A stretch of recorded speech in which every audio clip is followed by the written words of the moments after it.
오늘 본문 말씀 통해서 부부의 치유와 행복 이런 제목으로 오늘 하나님께서 먼저 은혜 주시기를 주의 이름으로 축복합니다. 제 고향 친구 카톡으로 보낸 글을 잠깐 소개하면 길이 길기도 하지만 여러분 잘 들어보시기 바랍니다. 그 글의 제목이 나의 아내입니다. 저만치서 허름한 바지를 입고 엉덩이를 들썩이며 방 걸레질을 하는 아내. 여보, 점심 먹고 나서 베란다 청소 좀 같이 하요. 나 점심 약속 있어. 해외 출장 가 있는 친구를 팔아 한가로운 일요일 아내와 집으로부터 탈출하여 집을 나서는데 양푼에 비빈 밥을 숟가락 가득 입에 넣고 우물거리던 아내가 나를 본다. 무릇 나온 바지 한쪽 다리를 식탁 위에 올려놓은 모양이 영락없이 내가 제일 싫어하는 아줌마 품새다. 언제 들어올 거야? 나가봐야 알지. 시무룩하게 있는 아내를 뒤로하고 밖으로 나가서 친구들을 끌어모아 술을 마셨다. 밤 12시가 될 때까지 그렇게 노는 동안 아내에게 몇 번의 전화가 왔다. 받지 않고 버티다가 마침내 배터리를 빼버렸다. 그리고 새벽 1시쯤 난 조심조심 대문을 열고 들어왔다. 아내가 소파에 웅크리고 누워 있었다. 자나보다 생각하고 조용히 욕실로 하는데 힘없는 아내의 목소리가 들렸다. 어디 갔다 이제 와? 친구들이랑 술 한잔. 어디 아파? 나 아직 비빔밥 먹은 게 얹혀서 약 좀 사오라고 전화했는데 배터리가 떨어졌어. 손 이내내봐. 여러 번 혼자 땄는지 아내의 손끝은 상처 투성이었다. 이거 왜 이래? 당신이 손 땄어? 너무 답답해서. 이 사람아, 병원을 갔어야지. 왜 이렇게 미련하냐? 나도 모르게 소리를 버럭 질렀다. 어느 때 같으면 마누라한테 미련하다는 말이 뭐냐며 대들만도 한데 아내는 그럴 힘도 없는 모양이었다. 그냥 엎드린 채 가쁜 숨을 몰아쉬기만 했다. 난 갑자기 마음이 다급해졌다. 아내를 놓고 병으로 뛰기 시작했다. 하지만 아내는 응급실 진료비가 아깝다며 이제 멀쩡해졌다고 애써 웃어 보이며 검사받으라는 내 권유를 물리치고 병원을 나갔다. 다음날 출근하는데 아내가 이번 추석 때 친정부터 가고 싶다는 말을 꺼냈다. 노발대발 하실 어머니, 이 얘기를 꺼내면 안 된다고 했더니 30년 동안 그만큼 이기적으로 부려먹었으면 됐잖아. 그럼 당신은 당신 가. 나는 우리 집 갈 테니까. 큰소리 친 대로 아내는 추석이 되자 짐을 몽땅 싸서 친정으로 가버렸다. 나 혼자 고향집으로 내려가자 어머니는 세상천지 며느리가 이런 법이 어디 있냐고 호통을 쳤다. 결혼하고 처음 아내가 없는 명절을 보냈다. 집으로 돌아오자 아내는 태연하게 책을 보고 있었다. 여유롭게 클래식 음악까지 틀어놓고 말이다. 당신 지금 제정신이야? 아내가 말이 없다. 여보, 만약 내가 지금 없어져도 당신도 애들도 어머님 사는데 아무 지장 없을 거야.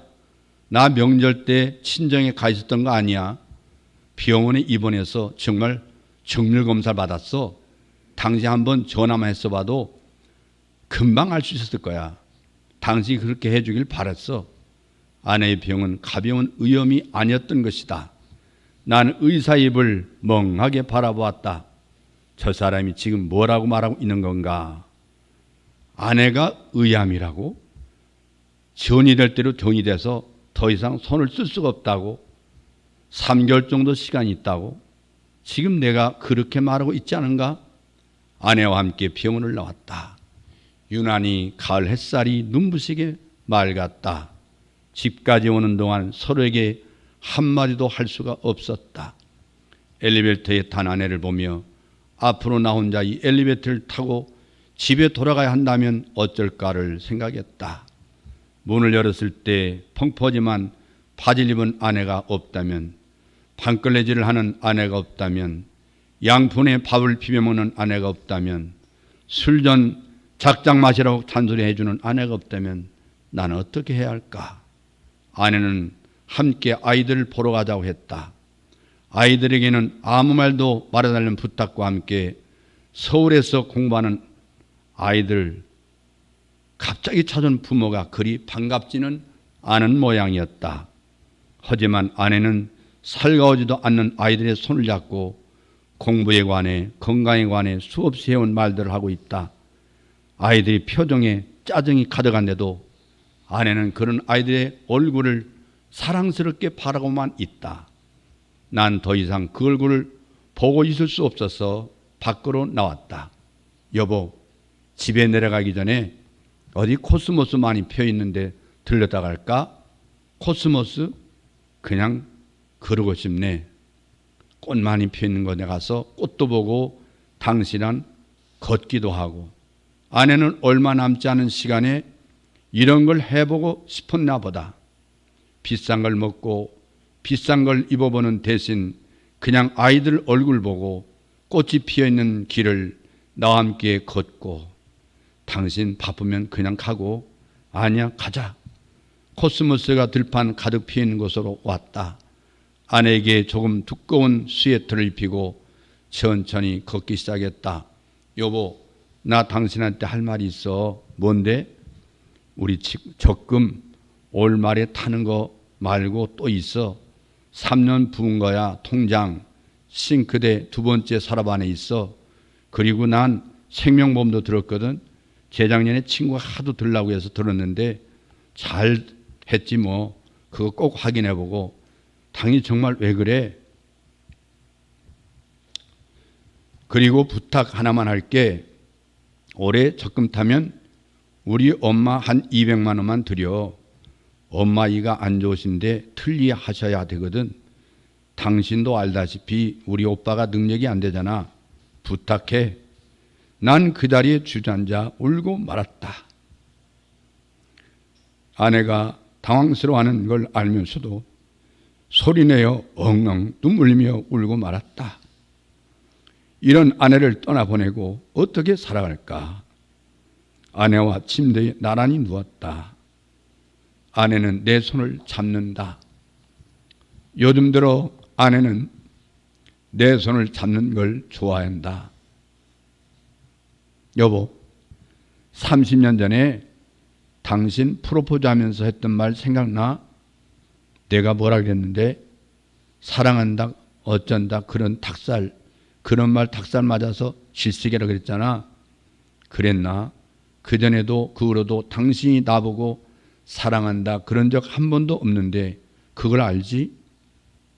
어떨 땐 그런 소리 듣고 싶기도 하더라. 아내는 금방 잠이 들었다. 그런 아내의 얼굴을 바라보다가 나도 깜빡 잠이 들었다. 일어나니 커튼이 뜯어진 창문으로 아침 햇살이 쏟아져 들어오고 있었다. 여보, 오늘 우리 장모님 뵈러 갈까? 장모님 틀리 연말까지 미룰 거 없어. 오늘 가서 해드리자. 아내는 말이 없다. 여보, 장모님이 나가면 좋아하실 텐데. 여보, 아니라면 나 안 간다. 여보, 여보! 좋아하며 일어나야 할 아내가 꿈쩍도 하지 않는다. 나는 떨린 손으로 아내를 흔들었다. 이제 아내는 웃지도 기뻐하지도 잔소리하지도 않을 것이다. 난 아내 위로 무너지며 속삭였다. 사랑한다고. 어젯밤 이 얘기를 해주지 못해 미안하다고.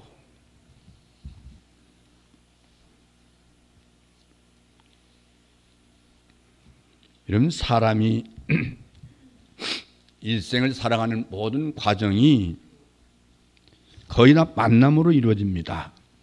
우리는 어렸을 때는 이제 부모님을 통해서 성장하고 조금 성장하면 친구를 만나서 친구의 영향을 받습니다. 또 학교에 들어가면 좋은 스승을 만나서 진리를 배우고 그 인격을 형성하는 데 도움을 받습니다. 우리는 좋은 직장을 찾아서 가려고 애쓰고 직장에서 생업을 이루며 살아갑니다. 생각하면 모두 다 사람 만나고 사람과 관계 속에서 일생을 삽니다. 그래서 우리는 잘 만나는 복을 받아야 합니다. 인간의 일생을 한마디로 말하면 관계라고 할 수 있습니다.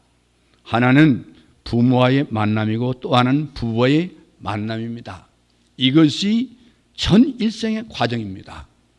결혼 전까지는 부모의 설하에서 보호받고 그 안에서 지도를 받으며 살아갑니다. 그런데 결혼을 한 후에는 부부가 일생 동안 관계를 맺어서 살아갑니다. 이 두 관계는 우리의 운명을 결정하는 데 가장 좋은 관계가 됩니다. 이 세상에 부모 없이 태어난 사람은 아무도 없습니다.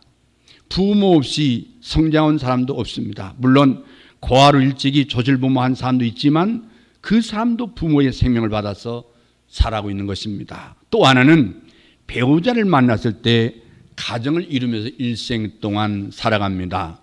물론 독신으로 사는 사람도 들어있지만은 거의 대부분은 가정을 가지고 살아갑니다. 그래서 부부관계, 부모관계는 내 운명을 결정짓는 이 결정적 관계로 결정적인 만남이 되는 것입니다. 우리 속에는 부모로부터 받은 혈통이 있고 성격이 있고 잠재력이 내 속에 있습니다. 인식에 관계없이 우리 속에는 부모에게서 받은 용모가 있고 혈통이 있고 심지어 병까지도 부모로부터 받아서 형성이 됩니다. 그런데 이러한 부모로부터 받아서 형성된 자아가 드디어 결혼하게 될 때 많은 진통을 겪습니다. 왜냐하면 전혀 다른 성장 배경과 그리고 이 성격과 그리고 이 자아라는 두 개체가 만날 때 이거 연합되기 위해서는 말할 수 없는 진통을 겪어야 합니다. 일생 동안 이 진통 과정에서 끊임없이 싸우기도 하고 괴로워하기도 하고 울기도 하는 진통 속에서 서로 조화를 이루어서 아름다운 가정을 이룬 사람도 있고 어떤 사람은 도저히 맞지 않아서 결별하는 사람도 있고 어떤 사람은 살기는 살았지만 그 두 개의 개체가 다 괴로운 가운데 말할 수 없는 단식 속에서 일생을 살아가는 사람도 많이 있습니다. 함께 산다고 하는 것 여러분 예술이죠. 기적입니다.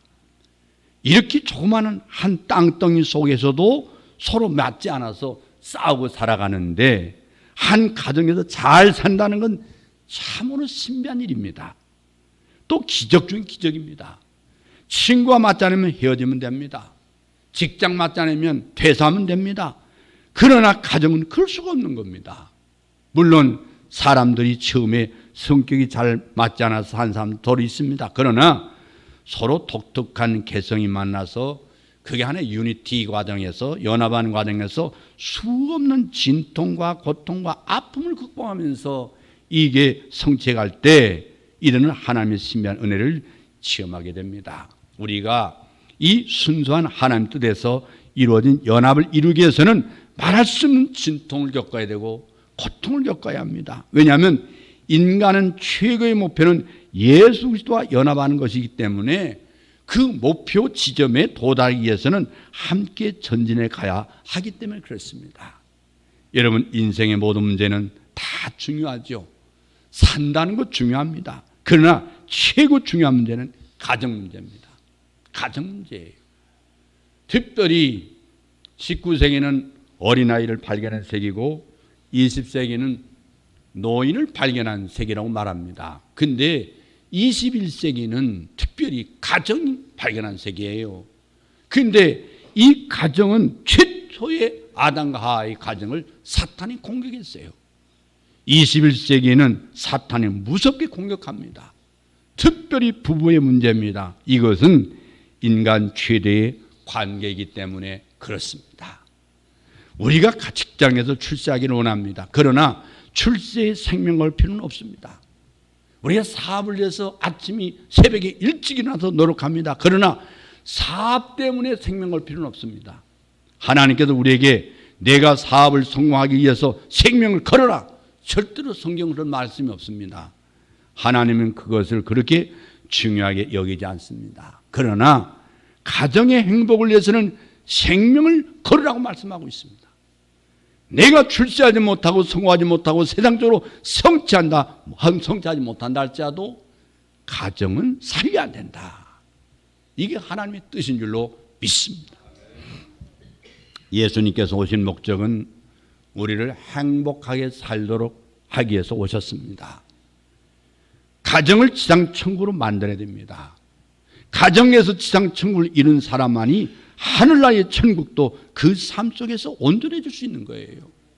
여기에서 예수님을 적당하게 믿는 사람이 죽으면 무조건 천당 가서 예수님과 잘 살겠다는 생각, 그거 허상입니다. 그건 잘못 배운 겁니다. 부부가 땅에서 잘 살려고 노력하고 고통하면서 자기를 부정하고 끊임없이 연다는 사람만이 신랑 대신 예수님 만났을 때 그 삶의 신비한 감격을 체험하게 될 것입니다. 땅에서 예수를 믿기 위해서 자기를 부정하고 노력한 사람만이 천국 가서도 예수가 좋지, 여기에서는 세상 좋아하고 예수님 싫어하는 사람이 갑자기 천당 가서 예수님을 향해서 프로포즈를 한다면 예수님이 얼마나 웃겠습니까? 부부라고 하는 것은 신비한 관계입니다. 하늘과 땅이 만나는 신비한 관계고 예수님을 만나는 신비한 관계입니다.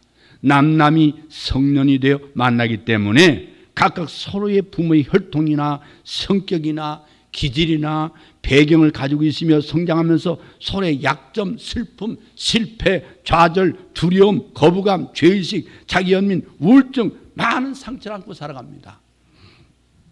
이런 문제들 서로 치유하면서 행복을 창조하는 사람들이 있고, 상처를 치유하지 못한 채 더 아프게 살아가는 사람도 있습니다. 나는 원래 성격이 이래. 자랑 아니에요. 저도 옛날 잠깐 동안 미안하지만 지랄 같이 살았어요. 주먹만 믿고 나도 살았다고요. 근데 예수 믿고 변화됐습니다. 예수 믿고 이 정도 변한 건데 아직 멀었죠. 여러분, 우리가 흔히 자랑처럼 나 원래 이런 사람이야, 굉장한 사람 같아도 가장 미련한 사람이죠. 자기를 합리화시키려고 자기 성격을 그대로 가정에 투사하면서 그 투자한 만큼 가족들이 괴로움을 당하는 거예요. 그러나 이것은 안 되는 거죠. 끝까지 우리는 고쳐야 합니다. 우리는 너무도 많은 시간을 수십 년 살아가면서 나는 원래부터 이래, 나는 원래부터 이래 왔어, 이런 소리를 되풀이하면서 살아가고 있어요. 우리 그리스도인들은요, 그런 말을 해서는 안 됩니다. 반드시 고쳐야 합니다. 치유받아야 돼요. 우리가 예수 믿으면서 계속 고쳐가야 돼요. 가정도 그래야 되는 거예요. 이 두 가지는 우리 일생의 과제로 이루어져 가는 겁니다. 여러분, 우리가 예수 믿는 한 가지 꼭 기억할 일이 있습니다. 모두 완전한 사람은 아니다는 것이죠. 나도 완전하지 않고 남편도 완전하지 않고 아내도 완전하지 않는 거예요. 다 부족합니다. 그래서 일생을 계속 성숙하도록 노력해야 돼요. 부모를 떠나라, 성경의 중요한 원리를 말씀하고 있어요. 이건 하나님께서 아담과 하와에게 특별히 말씀한 건데, 창세기 2장 18절에 명령하신 말씀이요, 에베소서 5장 31절에 우리 주님께서 또 사도 바울을 통해서 말씀하고 있어요. 그러므로 사람이 부모를 떠나 그 아내와 합하여 둘이 한 육체가 될지니 이 비밀이 크도다. 내가 그리스도와 교회에 대하여 말하노라고 말씀하고 있어요. 여러분, 이건 창세기의 가정에 대한 명령이면서 우리 모두에 대한 신비한 비밀을 말씀해 주고 있는 것입니다. 부모를 떠나라. 부모를 떠나는 말은 가출하라는 말이 아니에요. 행복하기 위해서 부모를 떠난 원리를 가르치고 있어요. 첫째는 처음에 결혼할 때는 일단 부모와 공간적인 별거를 시작해야 한다, 그 말이에요. 여러분, 늙은 부모님과 별거하는 것은 아닙니다.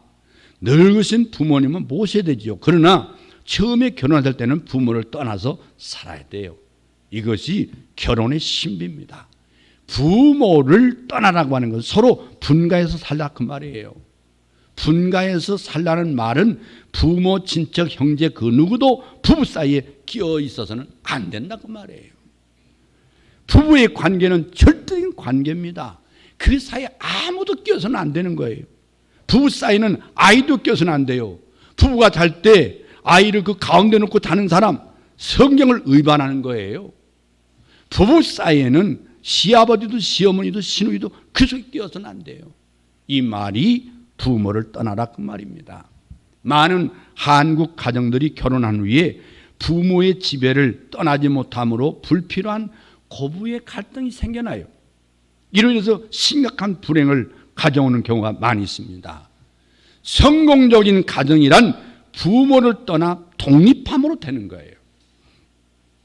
어느 교회 권사님이 그런데요. 그랬어요. 목사님, 우리 아이가 결혼하면요, 좀 정들기에 의해서 신혼생활 한 3년 동안 데리고 살려고 그래요. 이건 큰일 날 소리는 거예요. 아주 어리석은 권사님의 말입니다. 당신도 살아봤잖아. 신혼생활 3년이 가장 좋은 때인데 그 좋은 때를 시아버지 시어머니 다 뺏기고 살라고 그 목사님이 책망을 했다고 그래요. 나중에 늙어서는 외로우니까 자녀와 함께 살지언정 꿈같은 신혼생활 3년은 시어머니 시아버지가 끼어들어서 저들의 마음을 불편하게 해서는 안 된다 그 말이에요. 편안하고 자유롭게 살도록 아기 낳기 전 3년은 간섭하지 말라 그 말입니다. 신혼여행을 떠날 때 직장에서 월급도 적은 사람이 비싼 호텔에 들어간 이유가 뭔지 아세요? 체면 때문에 들어가나요? 가난한 살림 보여주기 위해서 들어가나요? 이런 비싼 곳에서 아름다운 생애 출발을 꿈꾸라는 얘기예요. 신혼여행 가서 시시한 여관방에 자려면 차라리 가지 마는 게 않는 게 낫잖아요. 그렇죠? 그 돈을 아깝게 생각해서는 안 되는 거예요. 아주 조용한 곳에서 하늘을 안고 새로운 삶을 출발하는 것이 신비라는 그 말이에요. 그래서 신혼여행은 아무리 돈이 없어도 가야 합니다. 아무리 돈이 없어도. 여러분, 이 어떤 사람은 결혼해가지고 남녀친구를 다 대동하고 신혼여행 가는 사람이 있어요. 이거 큰일 날 사람이에요. 그 남자하고 사는 여자는 앞으로 분명히 뻔할 뻔짜예요. 여러분, 중요한 생애 출발이기 때문에 아무도 없는 곳에 멀리 사실 여행을 가야 되는 거예요. 집 주변에서 첫날 밤을 맞이는 절대 안 돼요. 아무도 간섭하지 않는 세계로 떠나야 되는 거예요. 그래서 새로운 출발을 해야 한다 그 말입니다. 이것이 신혼 새 가정의 부모를 떠나는 신비예요.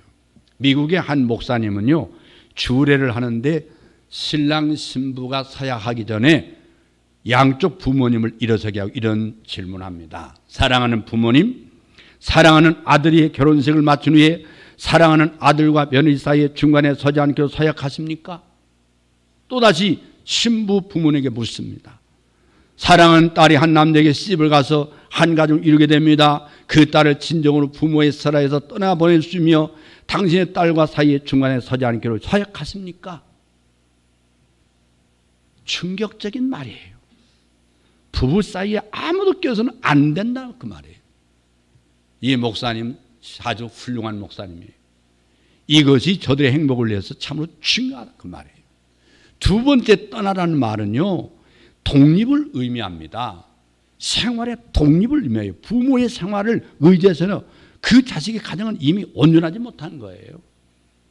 여러분, 결혼하게 되면 생활의 독립을 해야 됩니다.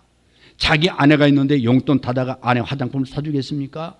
부모님에게 용돈 타다가 제 아내 옷을 사주겠어요? 이거 안 되는 일이에요. 생활의 독립을 해야만 진정한 가정이 이루어지는 거예요.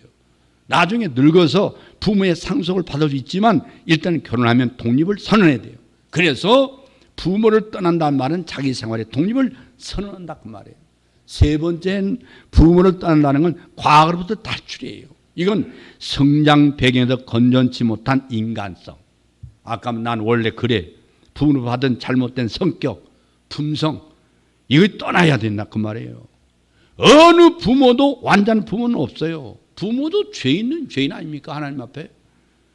부모도 불완전한 인간이에요. 부모의 혈통 속에도 아담의 피가 흐르고 있고 부모의 혈통 속에서 우상을 섬긴 죄악의 피가 흐르고 있고 그 속에 부모로부터 받은 여러 가지 세상의 중독성이 흐르고 있어요. 그러므로 부모를 떠나야 한다는 것은 하나님의 절대적인 명령입니다. 물론 훌륭한 부모님도 있지요. 그러나 그도 완전한 인간은 아닙니다. 어떤 부모는 완전한 인간이 아니기 때문에 그 부모에게서 성장해 오면서 잠재된 그 내적인 자에서 내가 탈출해 가야 한다 그 말이에요. 그렇지 않고는 행복한 가정을 이룰 수가 없는 거예요. 여러분, 부모를 떠난다고 할 때 집에나 간섭이나 생활관리에서 떠나는 것보다 더 중요한 것은 부모로부터 받은 소년적인 자아의 본능에서 떠나야 된다고 말이에요. 부모를 떠나 아내와 아파요 한 육체가 될지니 이 비밀이 그도다. 무슨 비밀입니까? 여러분, 이건 부부만이 아니에요. 여러분, 부부만이 알고 있는 비밀이거든요. 아무도 가본 일이 없는 하나님 나라의 비밀이에요. 아무도 만날 볼 수 없는 예수, 천국, 오묘한 기쁨, 이건 부부 사이에만 얻을 수 있는 비밀인 줄로 믿습니다. 결혼한 사람은 알아요. 우리는 천국을 볼 수 없습니다. 하늘나라의 깊은 세계를 알 수 없어요. 하늘나라의 모든 신비한 비밀은 부부만이 알 수 있는 거예요. 연합되는 그 속에서 하늘나라의 비밀을 알 수 있는 거예요. 자녀를 길러온 모든 정, 이 한국이 특별히 정 많은 민족이지만요, 이 정에서 부모가 떠나보내지 않으려고 할 때 자녀도 불행해지고 자신들도 불행해집니다. 그래서 부모는 자녀를 결혼시킬 때 자녀를 떠나보내려는 결단을 먼저 해야 돼요. 자녀를 길러온 모든 이 정에서 떠나보내지 않으려는 그 마음은 점점점 피차 고통을 가중시키게 됩니다. 그래서 외아들이나 막내 자녀들은요, 결혼 생활이 힘들게 돼 있어요. 외아들과 결혼해서 시댁에 들어가는 며느리는 중대한 각오를 하고 들어가야 합니다. 일생 동안 외아들을 그 품에 안고 자란 시어머니는 그 자식을 끝까지 떠나보내려고 하지 않기 때문에 그래요. 그래서 그 며느리 잠자니까 끼어드는 사람도 있어요. 부부 사이에. 이런 가정에 들어가는 여자는 불행한 건 불보듯 뻔한 거예요. 유복자를 길러온 시어머니는 철저하게 결혼하기 전에 공부해야 돼요. 시어머니는 공부를 하고 결혼시켜야 됩니다. 끊어야 하는 결단을 먼저 해야 돼요. 시어머니는 결혼한 후에는 모든 자식의 정이 어머니에게서 며느리에게로 흘러가도록 해야 합니다. 그것을 못하도록 막을 때 이미 자식도 망하고 나도 망하고 한 여인도 일생 슬프게 만드는 거예요. 막내 딸이나 막내 아들을 항상 염려하고 있는 어머니도 정상이 아니에요. 어머니 댁에 매달리는 아이는 아무리 귀하다도 그 탯줄을 끊어야 독립된 생명체가 되는 거 아닙니까? 이처럼 지금까지 길러온 아들, 딸들에 대한 깊은 인간관계도 끊어야 된단 말이에요. 이게 떠나보낸다. 부모를 떠나라. 이거는 인간관계를 단절하는 얘기가 아니고 새로운 인생을 시작하는 자녀 행복을 위해서 떠나보내야 돼요. 여러분, 부모님의 정신적인 도움이요, 지속적으로 자녀에게 필요한 것은 사실입니다. 그러나요, 사실 자식은요, 내 눈 감아야 잊어버리잖아요. 특히 한국 부모들뿐 아니라 세계 부모 다 똑같아요. 그건 사실은. 그러나 자녀들 사이에 끼어들려고는 하지 말아야 된단 말이에요. 그들이 부모의 설화를 온전히 떠나서 독립된 하나의 인격으로 한 가정을 형성하는 위대한 창조를 이루도록 해줘야 한다 그 말이에요. 이것이 하나님의 신비입니다. 우리는 모두 다 부모로부터 받은 개성이 있어요. 남편은 시댁으로부터 받은 개성이 있고 아내는 친정으로부터 받은 개성이 있어요. 이걸 피차 떠나야 되는 거예요. 떠나버리고 새롭게 창조해야 합니다. 이건 치유받아야 할 내적 요소라고 할 수 있어요. 한 몸을 이루어서 연합해서 살아야 되는데 나쁜 요소들, 남편의 강인한 성격이라든지 말도 안 하고 이 꿀먹은 벙어리처럼 지내는 것, 이런 건 다 고쳐야 되지 않겠어요?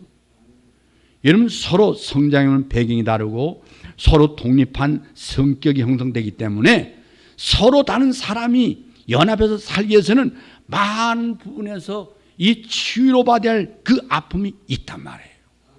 이런 병을 고치기 위해서는요, 병원에 들어가서 치료받은 아픔을 여러분 고치지 않고 병을 낫습니까? 병이 저절로 낫습니까? 아니지 않습니까? 마찬가지로 어렸을 때 아이들이 치과에 가자고 하면 울고 보낸 이 보챈다고 내버려 하면 어린애서 그 이빨 볼 때 어떻게 되죠? 다 망쳐버리잖아요. 다 망쳐버려요. 그래서 우리는 하나님의 하나의 가정을 위해서 서로 두 사람이 만나서 연합해서 서로 다듬어 가야 되는 거예요. 다듬어 가. 나무가 서로 연합해서 하나의 도구가 되기까지는 껍질을 벗가야 되고 깎아내야 되고 다듬는 아픔이 있지 않습니까? 이와 마찬가지로 서로 다른 남자와 여자가 부모를 떠나 새로운 존재로 연합되기 위해서는 이런 아픔이 있어야 돼요. 이런 한 여자가 남편 보고 왔지 시어머니 보고 왔습니까? 시아버지 보고 왔습니까? 결혼은 시어머니고 결혼 온 게 아니에요. 시어머니 종으로 온 것도 아니에요. 우리 한국이 옛날 조선시대에서 떠나자고요. 조선시대 떠나야 돼요. 떠나야 돼요. 여러분 우리나라 이혼율이 세계에서 1위인데 시어머니가 역할한 것도 많어. 회개해야 됩니다. 여러분 이 가정의 아름다운 모델을 만들어 가기 위해서는요. 끊임없이 잘라내야 되고 다듬어야 되고 깎아내는 아픔이 있어야 되고 이걸 견뎌야 되는 거예요. 이런 과정 없이 잘 맞아 사는 사람도 물론 있지요. 그러나 이런 사람은 은혜가 적습니다. 안 맞은 걸 맞춰가면서 산 사람은요. 신비하게 뗄 수가 없어. 처음부터 잘 맞는 사람 만나는 건 기적적인 기적입니다. 그러나 안 맞는 사람이 맞도록 된 것은 하늘이 기뻐할 일이에요. 하늘이. 유명한 심리학자이며 의사인 폴 투리니에는요. 이 사람이 일본 가서 강의할 때요. 이런 말을 했어요. 아주 중요한 말입니다. 병을 치료하지 말고 인격을 치료해라. 인격을 치료해라. 사람의 모든 병은요. 육체의 병보다 더 많은 병이 마음의 병입니다. 육체의 병은 병원에 가서 단기간에 고칠 수 있어요. 그러나 마음의 병은 의사도 고칠 수 없어요. 일생 동안 안고 고통 가운데 살아가는 경우가 얼마나 많은지 몰라요. 이것은 예수님만이 고칠 수 있습니다. 여러분 외적인 병은 병원에서 고치기 쉽습니다. 그러나 이 마음의 병, 내적인 병은 좀처럼 떠나지 않고 고치기 어렵습니다. 이 어렸을 때부터 잠재된 상처로부터 그 임한 병을요 인간이 고친다는 게 너무너무 어려운 거예요. 너무너무 힘들어. 그래서 주님께서만 이 병을 고칠 수 있어요. 예수님이 치유하는 겁니다. 물론 우리의 육신의 병도 예수님이 고칩니다. 그러나 예수님이 직접 고쳐야 할 병은 우리 마음의 병이에요. 오늘 예배를 통해서 마음의 병이 치유받기를 주의 이름으로 축원합니다. 축원합니다. 이 폴 투리네가 일본에서 강의를 마치니까 사람들이 이런 질문을 했어요. 교수님도 부부싸움 한 적이 있습니까? 그러니까 이 폴 투리네가 대답을 뭐라고 하는지 아세요? 부부싸움 하는 거 당연하지 않습니까? 저는요 때린 적도 있어요. 이어서 그는 말하기를 전혀 싸움을 하지 않았다면 그건 거짓말입니다. 어느 한편이 완전히 주저앉았기 때문에 싸움을 낳는 겁니다. 한쪽이 포기했거나 한쪽이 무릎 꿇은 거예요. 그래 못된 여자 만나가지고 남자가 완전히 죽어버리고 사는 사람도 있고 못된 남자 만나가지고 여자가 완전히 자기를 완전히 버린 몸으로 주저앉는 여자도 있단 말이에요. 그럴 때 이 싸움을 않는다는 거죠. 여러분 싸움도 대화의 한 방편이에요. 그렇다고 해도 오늘부터 작심하고 싸우려고 하지 마세요. 이 처음부터 어쩌다가 잘 만난 사람 있지만요. 그 사람은 잘 만나서 편하게는 살지만 창조의 신비는 모를 거예요. 결혼은 예술이요 신비라고 있잖아요. 여러분 두 사람이 안 맞는 사람이 만나서 사는 게 예술 아닙니까? 안 맞는 사람 만나서 맞춰가면서 사는 과정에서 세월이 흘렀는데 신비인 거예요. 어떤 목사님 한 분을 만났는데요. 우리 교회는요 이상한 일이 하나 생겼어요. 뭔데요? 장로님 한 분이요 사별하게 됐습니다. 그래서 새로 결혼을 하고 여자를 선택하는데요. 대부분요 아파트 한 채 주기만 하면 가겠다고 그런다는 거예요. 여자들은 아파트만 바라보는 거예요. 그럼 아파트 결혼하는 거잖아. 아파트. 그래서 무슨 붐이 일어나냐 하면 현재 살아있는 부인이요 아파트 한 채 주지 않고 살고 있으니까 이 보약을 계속 줘서 대접해서 잘 살게 해준다고 해서 부인에게 보약 사주기 운동이 일어났다는 거예요. 아파트 한 채보다 싸잖아. 장가 가려고 생각해 보니까 전부 아파트 한 채를 내놓고 한다 그 말이에요. 무슨 돈이 있어도 아파트를 주고 삽니까? 그래가지고 자기 교회에서는 남자들이 부인이 50세가 넘은 남자들은요 부인에게 보약 사주기 운동이 벌어졌다는 거예요. 그 50 넘은 남자들은 지금 현재 부인을 소중하게 알고 살 수 있기를 바랍니다. 다 해당되죠. 제가 왜 그 생각했냐면요, 제가 이 우리 식구가 결혼해서 살아온 가정을 보면서 한 인간이 맞추면서 수십 년 살아갈 때, 야, 그때는 기적인 것 같기도 하고 아주 50년 신년을 맞이했습니다. 50년 살았어요. 나는 당신이 세상을 떠나면 나는 결혼할 수 없을 것이다. 당신과 맞추기 위해서 수십 년을 고생했는데 이 연합의 신비를 잃었는데 나대로 형성된 인간을 나이가 들어가지고 누구하고 맞추면서 살 것인가. 그래서요 우리나라에 그게 포함이 다 돼서 여러분 몰라서 그러는데 재혼해서 이혼한 부부가 신혼의 이혼 부부가 더 높습니다. 안 맞는 거예요. 힘든 거예요. 어렵습니다. 이러면 살아간다고 해도 연합도 안 되고 둘이 그냥 사는 거예요. 이게 중요한 일입니다. 고운정 미운정 젊어도 다 안 맞으면 울기도 하고 싸우기도 하면서 이젠 맞춰가지고 이제 뗄 수 없는 관계가 형성돼 갔는데 수십 년 자기 멋대로 형성된 개성을 누가 갑자기 와서 맞춰주겠어요. 다음 날 당장 짐 싸가지고 가버리죠. 어떤 목사님 사모님이요 결혼생하면서 4번이나 안 산다고 짐 싸고 나갔대요. 예. 목사님들도 그래요 사실은요. 예. 근데 목사님이 생각해 볼 때 2가지 면에서 문제가 있는 걸 발견했다는 거예요. 하나는 이 부모로 받은 이 내적인 자아가 하나 있더라는 거예요. 또 하나는요 목표 성취를 위해서 집념하는 특수한 인간.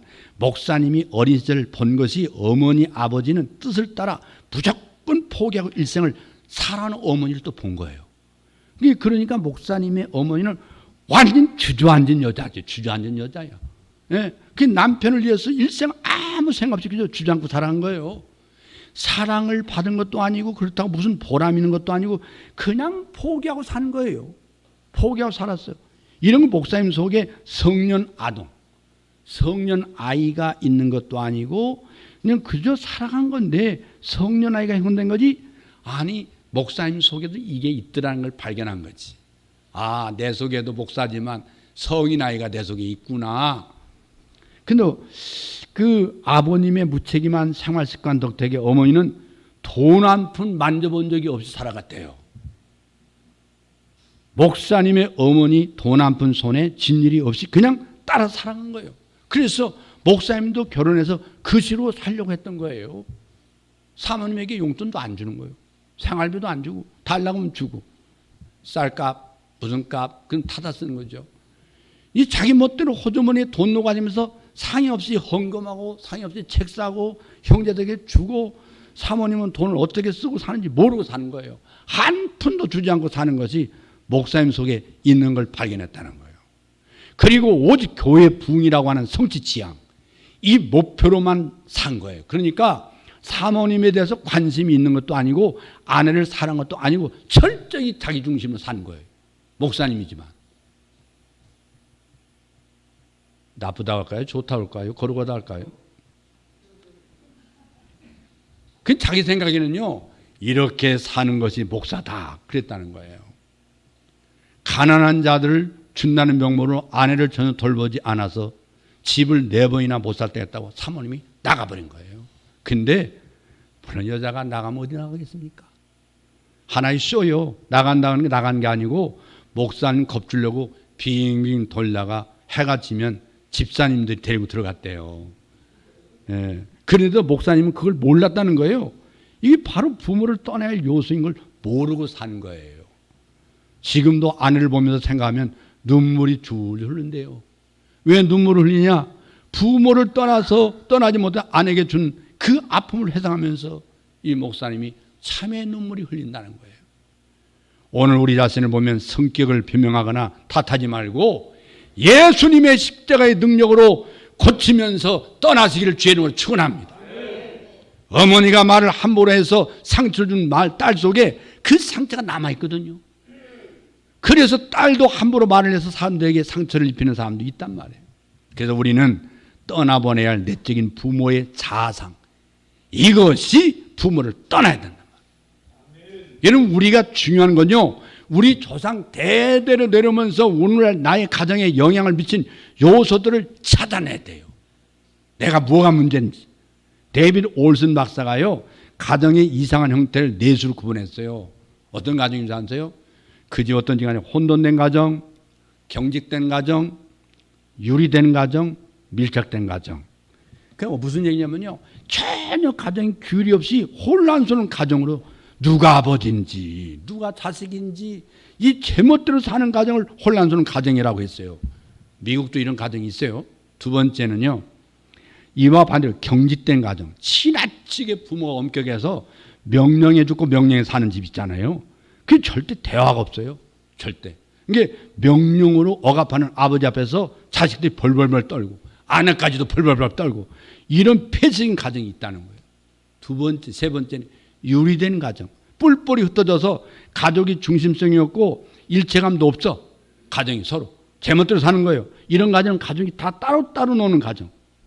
마지막에는 밀착된 가정이 있는데요, 지나치게 밀착돼 가지고 서로 의존이 지나쳐서 세대기 들어와서 끼길래 낄 수 없어. 자기 형제들만 우정이 심하기 때문에 시동생이 형수를 내쫓는 가정이에요. 그런 가정. 시동생이 형수를 내쫓아. 그러니까 부모에게 너무 효도한다고 부모의 말을 듣고 제 아내를 쫓아내는 이런 가정은 완전히 밀착된 비정상적인 가정입니다. 부모에게 효도한다고 제 아내를 쫓아내는 자식은 더 불효한 자식입니다. 여러분, 이런 가정에서 자라는 사람들은요, 성인 나이가 내 몸에 있는 거예요. 내 속에. 그 성인 나이를 맞춰가면서 사는 그 여자는 평생 동안 울어야 돼요. 평생 동안 소매끝이 눈물로 적셔 있어야 돼요. 여러분, 그렇기 때문에 과거를 떠나는 치유를 해야 가정을 행복하게 살 수 있는 거예요. 오늘 부부주의를 맞이해서 이 부모를 떠나게 된 자기 속에 있는 그 어렸을 때 이 부모의 가정생활을 발견하고 자신에게 성인 아이로 자라도 치유하는 것, 이걸 고쳐야 돼요. 고침받기를 바랍니다. 오늘 우리에게 중요한 것이 있습니다. 이런 치유를 해서 연합해야 한다. 여러분, 종이보는 복종이 아니에요. 기독교 가르치는 복종 아닙니다. 기독교 가르치는 존경과 따름을 말하는 거죠. 존경 속의 따름이에요. 남편을 머리 삼고 가정을 세우는데 목적이 있어요. 몸의 구조를 보면 머리가 있고 몸이 있지 않습니까? 머리가 있어야 몸이 있고 머리가 성해야 온몸이 생명이 유지한다, 그 말이에요. 우리는 이 말씀을 잘 듣기를 주의 이름으로 축원합니다. 여러분, 제가 이제 말씀을 거의 마쳤는데요, 여러분 성경에 보면요, 다윗의 가정이 비극이 한 가지 생각해 볼 일 있어요. 다윗은요, 사울의 딸 미갈을 사랑했잖아요. 그 사랑하는 공주를 얻기 위해서 목숨 걸고 아내를 얻었습니다. 그런데 미갈이 다윗의 자존감에 상처를 줬어요. 자기 남편에게. 그게 다윗이 큰 수술을 범합니다. 무슨 얘기인지 기억 안 나세요? 잘 알아야 돼요. 성경에 상담학적으로 교육학적으로 적용할 게 너무나 많아요. 보세요. 여러분, 다윗이요, 법궤를 예루살렘으로 들어오면서 법궤를 들으면서 너무 좋아서 덩실덩실 춤을 췄어요. 이게 신하들과 백성이 보는데 춤을 추고 기뻐하느라 그만 속살이 보인 거예요. 그래서 속살이 보였어요. 다윗이 입은 옷이 바지가 아니고 가운과 같은 옷이잖아요, 이스라엘 옷은. 근데 치마 같은 옷이었기 때문에 속살이 보였어요, 춤추느라고. 이 정도로 찬양하고 기뻐했습니다. 하나님의 법궤를 안치한 다음에 그는 번제와 화목제를 드리고, 그리고 창고를 열어가지고 백성들이 고기도 주고 떡도 주고 건포도 주고 백성들 축복했어요. 그런데 집에 들어오니까 그 아내 사울의 딸 미갈이요, 멸시하고 경멸에 찬 태도, 얼굴로 다윗을 비꼬는 거예요. 다윗이 자기 가족에게 축복으로 들어왔을 때 사울의 딸 미갈이 나와서 다윗을 맞으며 가로되 이스라엘 왕이 오늘날 어떻게 영원하온지 방탕한 자가 염치 없이 자기 몸을 드러내는 것처럼 오늘날 그 신복의 개종의 눈앞에 몸을 드러냈도다. 사무엘하 6장 20절에 나와 있잖아요. 네? 그래서 오늘날 이 말씀 잘 보세요. 이때 다윗은요, 불쾌하고 자존감이 상처를 입은 채 이렇게 말합니다. 나는 하나님 앞에 뛰놀았노라.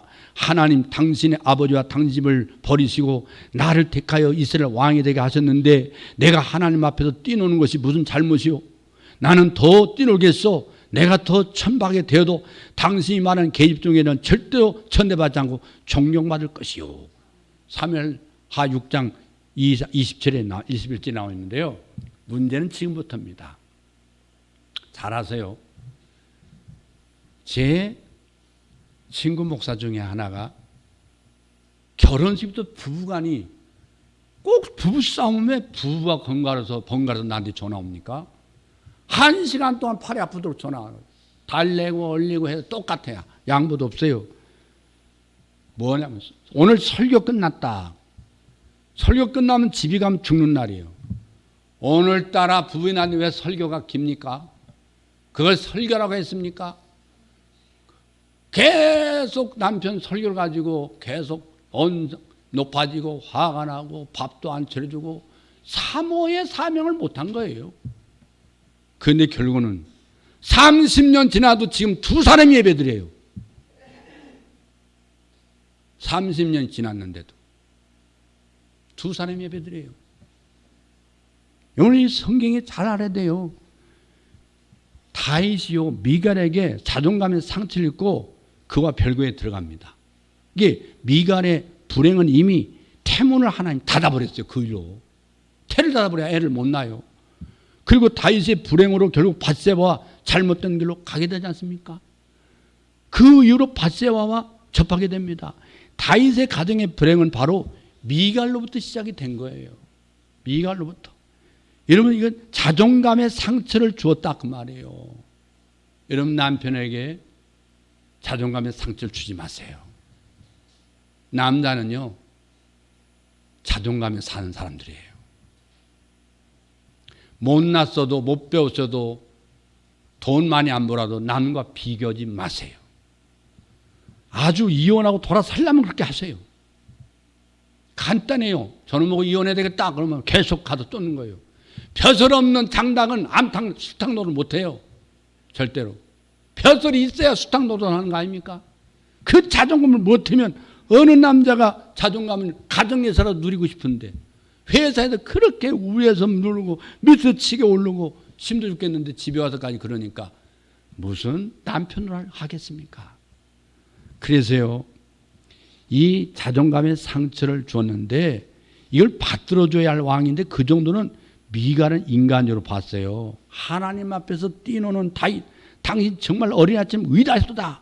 그래서 옷 벗는 거 봤지 하나님 춤추는 걸 보지 못했습니다. 하나님 앞에서 옷만 춤추다가 맨살 나온 것만 본 거예요.